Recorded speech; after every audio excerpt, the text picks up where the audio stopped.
heureux de savoir que vous êtes nombreux sur www.botestv.com. Vous avez que site monsieur informable nous allez tomber le Botest TV. Lelo équipe ya beau dialogue qui était bongo pour un peu se renseigner na mamotali politique ya mboka oyo ya République démocratique du Congo. Politique est marché ndengeni. Politique ils ont marché vraiment mabe.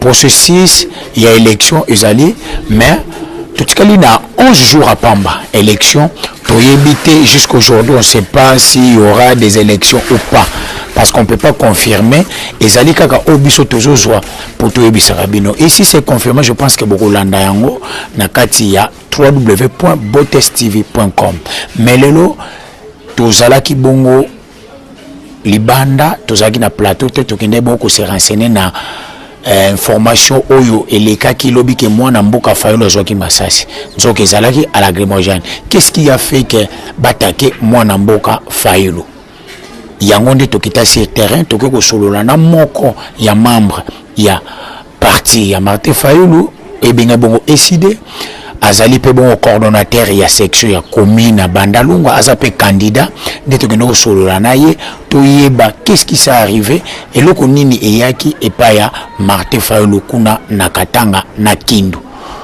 boyoka ye comme ngai Bertin Tukula nazali candidat député provincial pour la commune à Bandal nazali coordonnateur il y a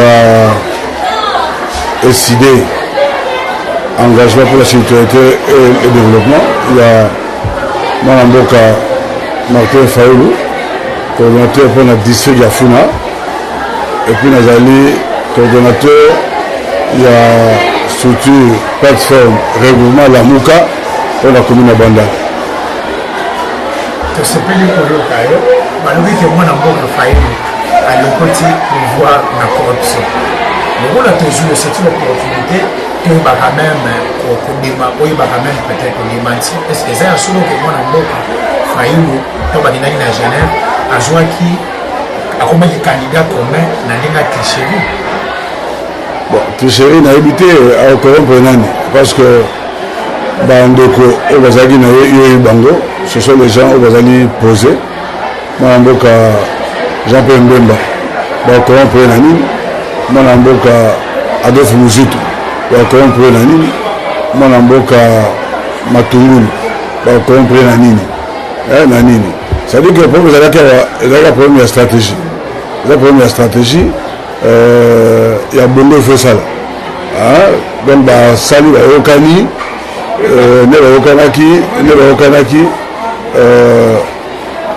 sali va ça d'abord sur qui maman Eve Bazaïba expliquer très bien comment qui na niveau il y a Mwanamboka Fayulu Madidi Abima comme candidat commun il y a opposition expliquer madame ben c'était Mwanamboka Félix qui légèrement favori mais il n'a pas su fédérer Bandeko aujourd'hui a fédéré malamu te il était à proposer qui système de bac en vote parce que quand on va savoir qui consensus est simulé qui devrait désister de faveur à l'autre est simulé alors il a proposé Félix a proposé que bac niveau à vote pas bac en vote c'était clair non Mwanamboka Fayulu a eu 4 voix Mwanamboka Félix a eu 2 voix et Mwanamboka Kamere a eu voix Moko Oyemoko Ami Pesaki. C'était 7 et si il y a l'équipe les choses étaient claires soit il y a qui Mwanamboka Katumbi a salaki motion pour que Kaina naye zalaki Félix a salaki motion Félix Abo il y a bien non il y a un lobby il faut être démocrate Oyo et Salami et Salaki transparent et changement de l'eau et j'allais incarner la personnalité il y a Mwanamboka Martin Fayulu. Parlons d'actualité. Martin Fayulu a la campagne et sur les Kakitoko mais il y a des provinces qui créent un peu de cacophonie, de problème. Na Kindu baboya atire botiki Kindu boke okatanga lacrymogène, tout. Et ce qui est grave, Malobi que Martin Fayulu, c'est comploté, Moïse Katumbi, je cite, et même Malobi que non, ils ont complot pour lacrymogène. Moi, je me suis posé la question, est-ce que la police, il y a l'amour ou juste expliquer une analyse par rapport à la confusion? Qu'est-ce qui a fait que Fayulu a un peu de problème dans des provinces? Au Mouni, Fayulu, c'était un chrétien pratiquant. Et c'est il était parti à Balanzam. Au Salami, en a moto. Tu vois, tu vois le bas, Bilobela. Mais Nzamba, ça, na Oyaye. Au début, l'histoire, il y a roi David. Même papa a boti, Amini Mouzaki. Mais choix Nzambe, c'est le meilleur choix. Donc, eux, comme la famille, et ça dit, ma bomiche Nzambe. Et puis, Ndokolangaï, il fallait se compléter dans la policier. Au Balingaïte, Mouzaki, non? Parce que Fayulu Fretin, il n'a pas de base. À partir de député, qui l'aurait cru? Qui l'aurait cru aujourd'hui? Tomoni, base de Fayulu, c'est toute la République. On se complète la manane. Au Basali, au Landa qui est mort, Fayulu, mais il faut y a Kino. Non, Fayulu Kokitate, Talaka, ils allaient bastion, il y a Chadari. Na Kabila, ce qu'on quitte na bateau baillé et belé boé, et vous allez bien été, nani Chadara vous allez humilier. Manamboka, azu a vu à qui, à comme la Katanga, à Kiti, tout le monde est image, n'est pas aimé la Katanga. Oh non, Fayulu, qu'on ne connaît pas si population été, ceux qui étaient chef de l'État, vous allez humilier, mais finalement, c'est ça la question que nous posons aussi. Mais qu'est-ce que votre pouvoir balingi? Mata, Bakita, aux années saison, il y a mon amboka, Martin Fayulu Madidi. Oh Nzambe, au moins, tout ça va pour les noms, c'est-à-dire, tu pouvoir, Nzambe a tchebango esprit à Pharaon. Esprit à Pharaon. Au moins, Pharaon, pour a libéré l'Égypte, c'était pas facile. Nous qui sommes chrétiens, tout ça comme on a sauté. Ti, Malembe, Pharaon, à Kolemba, à Kosokolamboko, à libérer, et ce serait un décollage pour la RDC. Papa, apaisez-vous. Fayulu, c'est un homme crédible, intègre. Maboko Pembe. Les loyaux, parce que les même le patron américain, Banda Fayulu la longwa na Exol, Texaco, la recette est quitta. Il a tout fait. La recette est Texaco, et il a remata. Et les loyaux a eu Beloroni. C'est un homme crédible. Oh, tu vas aller tout tourner, tu vas toujours au monde. Toujours au monde, comme il y a d'autres salles. Bamataba Kita, Destin Nzambe, Moutata, mon côté, a eu contre Karam. Ce que nous avons Basali, Mamona Genève, Batubakabo, les camps. Moïse, atikanya Fayulu bamoni sur la musique et tout conseil donc sur la télé partie MLC plateforme ensemble bango basangani to ina IDPS babi non biso faut tout na base batuni base basangani na Kamer o babengaka na 2011 Rwandais aujourd'hui ba changer ta politique ango ba data muta changer c'est que mettons c'est que pour les gens la biso ya moi mais tant que yo et comme grave nous allons qui na bino nyonso na rassemblement au côté il y a lobby qui est toujours là parfois il y a les lamuka soupeyés pour collaborer côté toujours bon à côté fativite babi bamobe donc orgueil entre nous mais on a besoin ça l'hypocrisie est-ce que en tant que membre de la lamuka il y a toujours une bonne relation na Félix Tshisekedi na Vital Kamerhe mais Olandi Tshisekedi ce matin je crois la radio Moko à place. Alors on bien que il y a des connaissances. Fayulu, il n'y a pas un problème. Alors on très bien que Baka volonté. Et pour votre information, les deux là, Fayulu na Tshisekedi, ce sont les deux frères en Christ. Bah prier Sikamoko, bah appel spirituel en Bango Moko. Donc au Salami, ce qui virus démoniaque et Tanguy Moko Ami Longoli. Tout le monde qui a le 29 septembre, na triomphal, toyandaki ndenge mwana mboka faci alobaki motu moko akabola bango aza te bameli mbondo bakende boti le 23 décembre oyo akomeka kotrahi sor na ye et puis exactement ye abosani que non loin il y a triomphal wana na salle de martyrs. C'est là où Mobutu abomaka 5 personnes babamba makila na bango tala solo wana bayoki yango no bayoki tu sais biso ba Christo ni loba eza na valeur ya lobi ba o ba kufa place wana na martyr bayoki bazwa siko nana mi loki hein voilà. Et aux années candidat ya Bandalungwa candidat provincial Bandalungwa lelo mais je suis à ma casse peut-être rejoindre na émission mususu to ko bina mais je suis mo ka oyo bana banen ba on a peu partout na mokili to ba o mono pe ba ko se rappeler parce que ça pena doyen ya banda qu'est-ce que aux autres promettre au sein na banda comme étant député provincial. OK. Merci. Monsieur José Ngolo Nzambe et que la cheval. Nous avons vécu l'époque coloniale avant l'indépendance et puis tu as les années. Ça fait plus de 63 ans. 63 ans dans un village de Bandal. Bon, vous avez 100% Bandal, ça veut dire quoi? Hein? Bah, l'histoire à Bandal, bah, bien monté. Hein? Bah, bien monté. Bandal, vous avez commune Moko, c'est tout le monde qui est envié. Il y a Mobutu avant la Bandal. Papa Moulé avant la Bandal. Le ministre Loumou avant la Bandal. Papa Gizeng avant la Bandal. Papa Adoula. Il y a un quartier Adoula avant la Bandal. Donc, évoluer. Histoire de Bandal, tu es bien. Personne ne peut contester. Et d'ailleurs, pour votre information, je suis le vice-président communal notable. La commune à Bandalou. Bon, bref, sur Otali, ma fiche dans la commune, Bandal au vrai de la loi.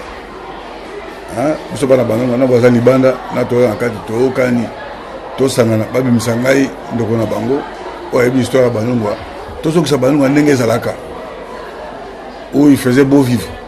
Mais est-ce qu'on écoute un thème de machine à voler ou un thème de machine à voler qui va virer, non? Bon. Avoir une vision, c'est bien bon, mais avec quel processus? Bon, on me dit, tout c'est la leadership. D'ici le 15, on peut ça monde d'autres. Hein? Autre Rolanda. Dans le niveau d'Angaï, je suis que mon miniature non. Mais président Rolandi interview avec Faye à lobby que non.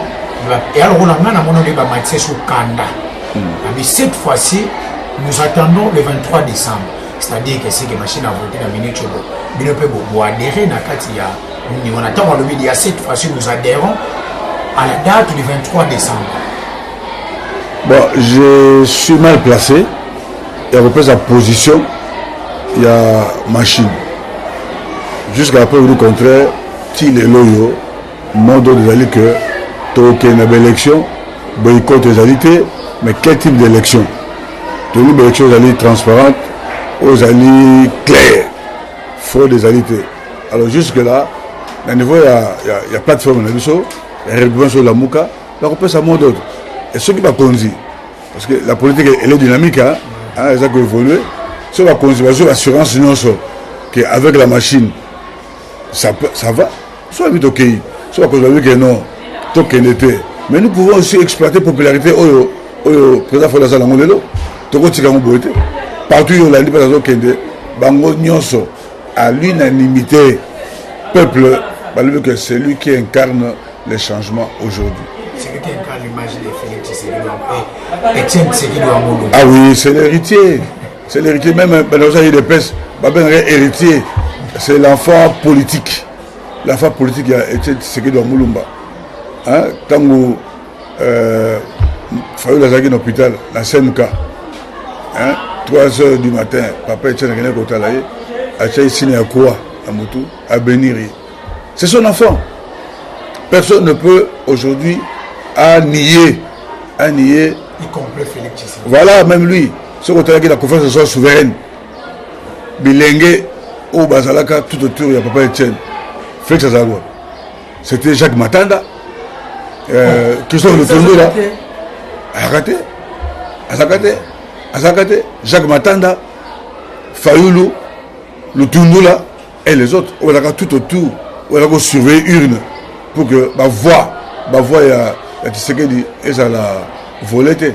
Ti Ayeko Bima, Premier ministre, dans la conférence souveraine. Son enfant biologique était où? Il n'était pas là.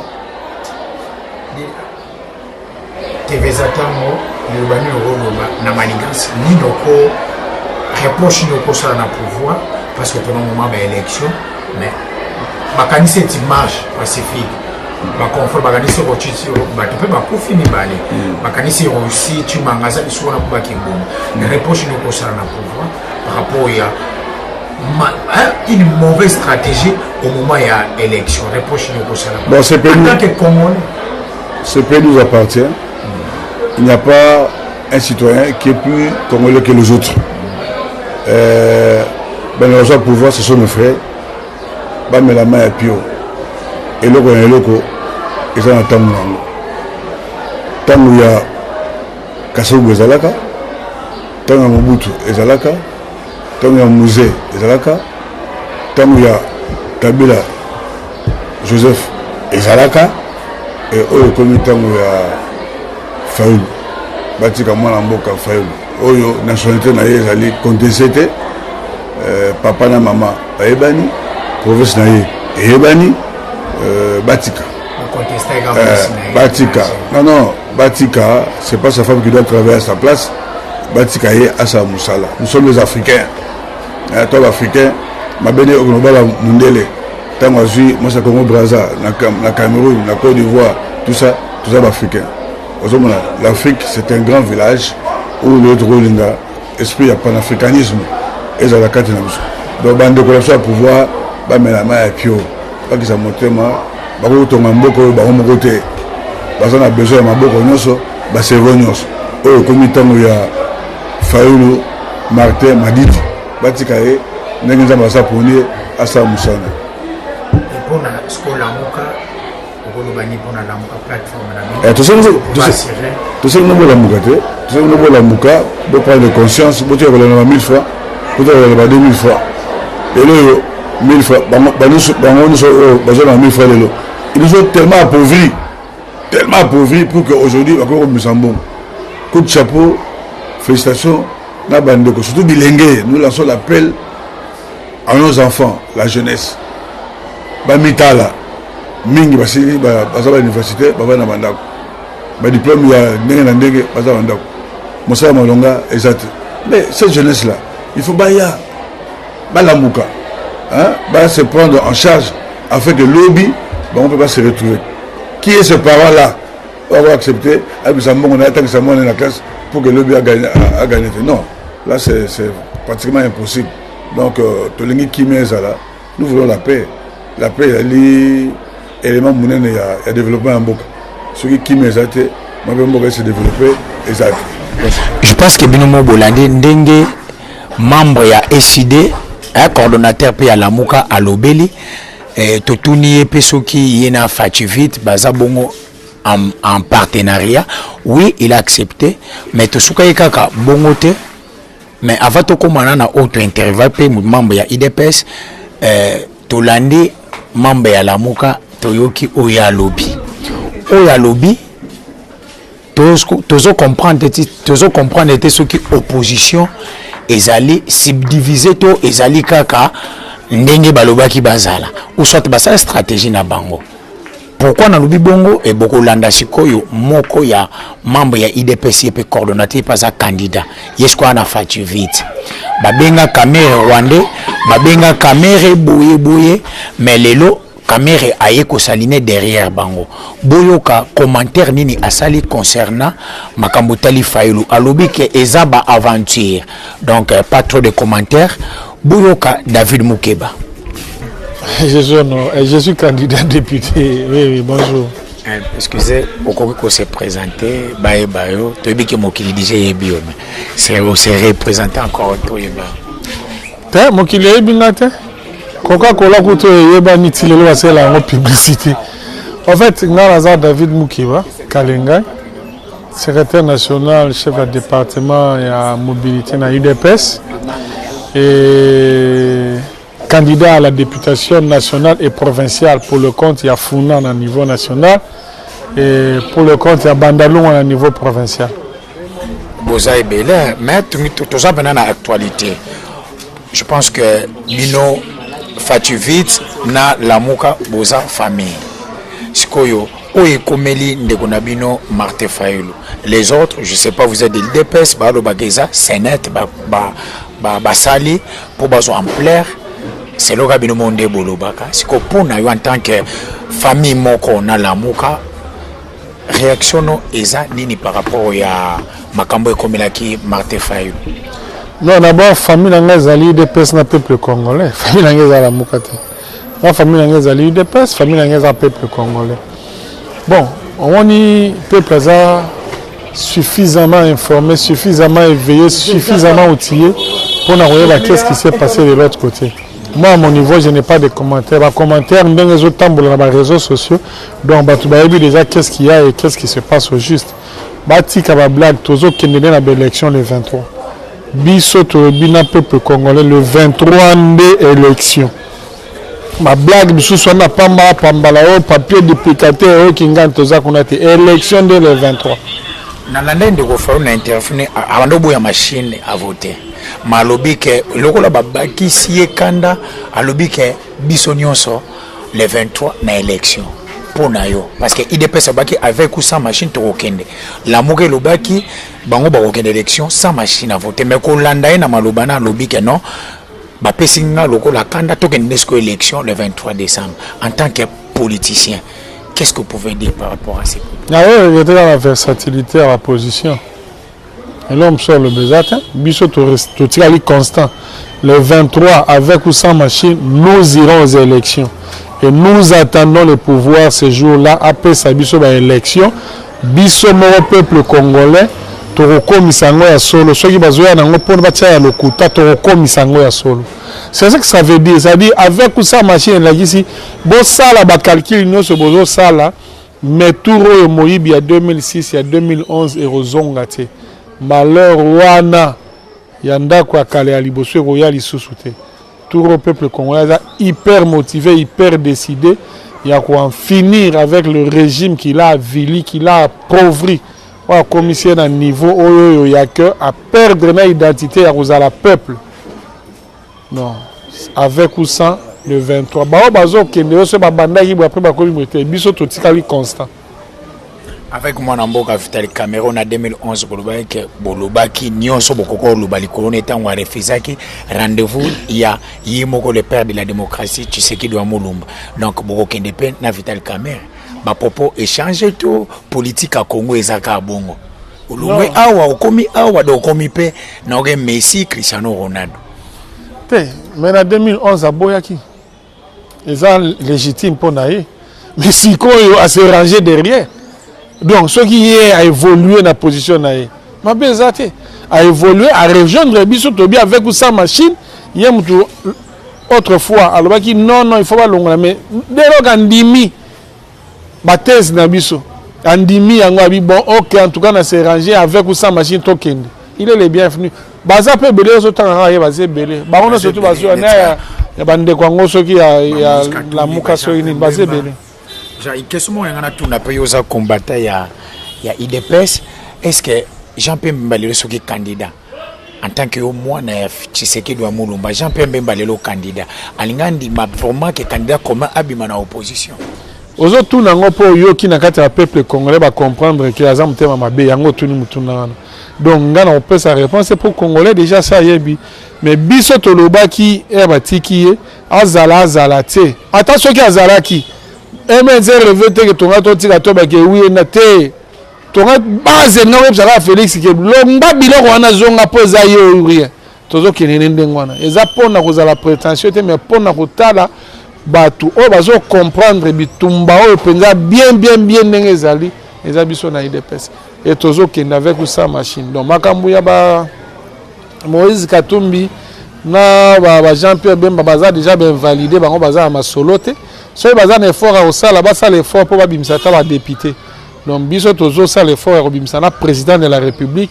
na ba député na provinciaux na ba député nationaux tuna squad lelo jour J-11 pour token na élection au monde élection ndenge kozala te kozate parce que déploiement ya ba matériaux makambuto ezo salema mais vous dites toujours que non avec ou sans machine et ça singana kingote bo chendeko nanga ça singana kingote ndeko nanga biso tokutana ndeko nanga bibino boye RDC nde balba ngelo makasi eza makasi pombongo ezali effectivement biso peut toyebi na RDC mbongo ezali mais bato batobiti nous voulons même pas réfléchir à Marambozo. Le 23 décembre, il y aura élection à Congo, mais en autre zéla.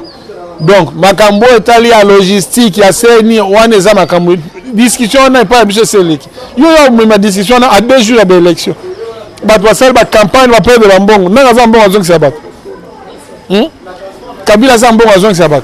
Si il y a un foot à Congolais, il y a un moussala, il y a un autre. Quand il y a une raison que ça va dépasser la naine. Kozongi sera batu mbongo na bango basali ba dépense na makambu ya ba campagne eza ko organiser élection le 23 décembre. Merci. Bolandi binomoko membre ya IDPS ngai na soko mituna parce que je suis citoyen congolais na mituna est-ce que ozo leka entre opposition na biso na pouvoir ezali théâtre to ezali quelque chose est sérieuse parce que la RDC c'est un grand pays, c'est un pays où et tondi sami bongo na bo pasi ya kosakana te précarité et tondi ya makasi mais les gens oyo bakutani po ba solo la mambo etali bongo mboka bakenda bango moko na Genève basala makambo na bango aujourd'hui comme les soso koto Sénat koto patati pata les gouvernements qui trompent qui c'est ça la question qui trompe qui entre peuple et les politiciens abisso. Donc, c'est vraiment étonnant de voir que Bolingo, Boyokani, Ezate, Skoyo, tout ça, la nini pomboka Oyobatuba Yokana. Ah, peu mon konzamboka annonce déjà que Ache Shadari, et bon, on a 2023 aux Zonga, mais Tozo Bang est la paix parce que élection, et le jour J-11. Il n'y a même pas de déploiement de matériel. Biso a tozali na Kinshasa, tozobo na ta bureau mon côté. Baché déjà il y a assuré biso qu'il y aura des élections. Là c'est une question à suivre. Je pense que Bote Steve Zana pour ko sela pour ko la Kisabino, makambo le kaka na Kinshasa pe RDC en général. Donc na pesi kaka merci na bato ba soutien kabiso so nga nazo sala musala o parce que nazape na makasi na soutien na binope et ko sala ngape bien bolemba biso te parce que mboka otozali ezana tracasserie ya makasi kaka ndo moninga na si microbo bako kanga pe vinange comme un danger. Bako kanga pe vinange comme un danger neti to outi ko luka information kuna ba menacer biso et pas ba police ba bike non beaucoup tourner tout est politisé ici en RDC donc boche la biso rigueur makasité on fait notre travail parce que nous voulons le professionnalisme alors le professionnalisme est cause à la ndenge mo côté na bato ba sala kabisa la sala nous chez Botes TV nous voulons le professionnalisme to boyi koyoka par-ci par-là. Yango to livrer information na pesimbo te bongo na président Edidi Soueme Bangoudi président ya VIP la voix indépendante du peuple président Tala Makambozo le kanamboka o VIP faut triompher VIP na pesi mbote na pesi mama Elise di Soueme Mpilo mbote na pesi papa Hubert Mwando mbote na pesi lisusu venanga koblo kibula na kati États-Unis bango to na kati États-Unis mbote parce que bino bosala ka Noël tanto azala to zala ki dia na kin na biko zongi déjà mais bobo sana pété anniversaire na le 25 décembre bo critique kaka bosala bo soutenir pe biso bo pesa pe moi quelque chose anniversaire nanga obengi ngato souhaiter to tinenga cadeau te ngape na robwa ko lisusu te na pesi mbote lisusu c'est pas master nanga papi bata na Chicago na ko pesa pe lisusu mbote na maman Denise Kumbo na Allemagne maman anniversaire na le 25 décembre tu solo on te solo donc sur la penana Noël tanto elle peut stade momento na pesi lisusu docteur qui appoie docteur Kapoy Solola nabi kwa na Regino Solade ya kitoko Solola docteur Kapoy MM Monique Mukazi na Toronto Solade ya kitoko Bon, mon émission politique, parce que c'est mon anniversaire, donc c'est une émission spéciale, tout ça, l'enquête spéciale pour Mboka na biso, donc et ça facilite toi na mikanda mais ba kanga biso mais ngape na kotika te na continuer toujours ko informer bino. Quant à moi je vous dis baye ceux qui bon mon ça merci pas ya Roméo Bis na réalisation ya Denis Bouene.